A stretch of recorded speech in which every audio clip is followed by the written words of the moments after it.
Yan, pagkatapos nilagyan ng tubig,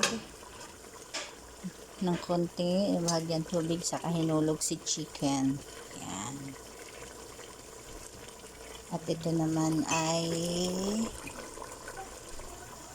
gulay nila. Kumbaga ito yung sabaw mamaya. Lalagyan niya ng sabaw. Yan ang pares na ito mamaya. Diba? Yes.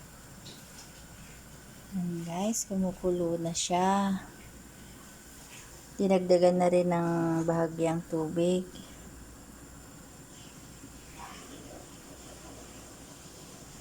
Yan din ito guys.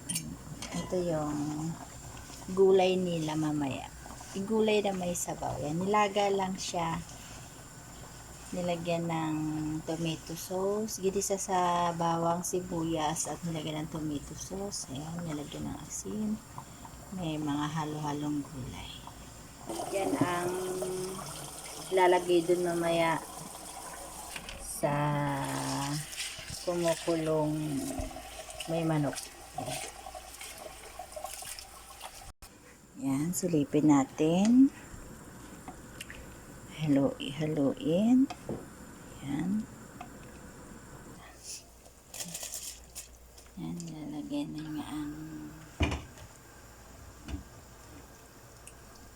bigas.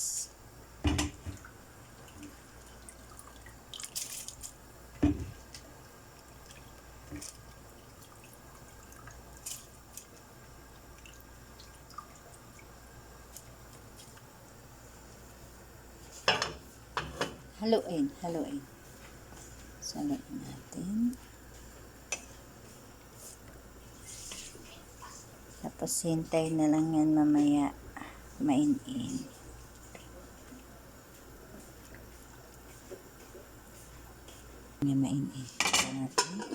Hintay natin mainin. Yan guys, silipin natin. Maya pa.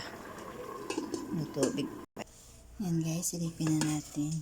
Yan, hindi na siya. Pwede nang ihain. At ito ang sabaw nila. Shang. Yan ang sabaw nila na may gulay. May sabaw.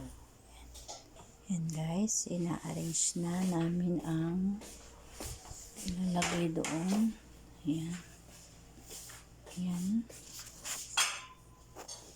Na-arrange na namin.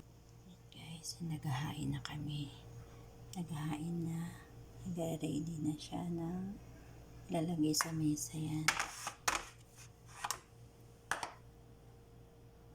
Ihuli na yung paglagay ng kanin. Ito naman yung kanin. Nalagay dito. Yan. May manok na yan. Andyan ang mga manok. Ayan. Bigay ko sa alaga ko. Yan. Bye. Bye-bye na.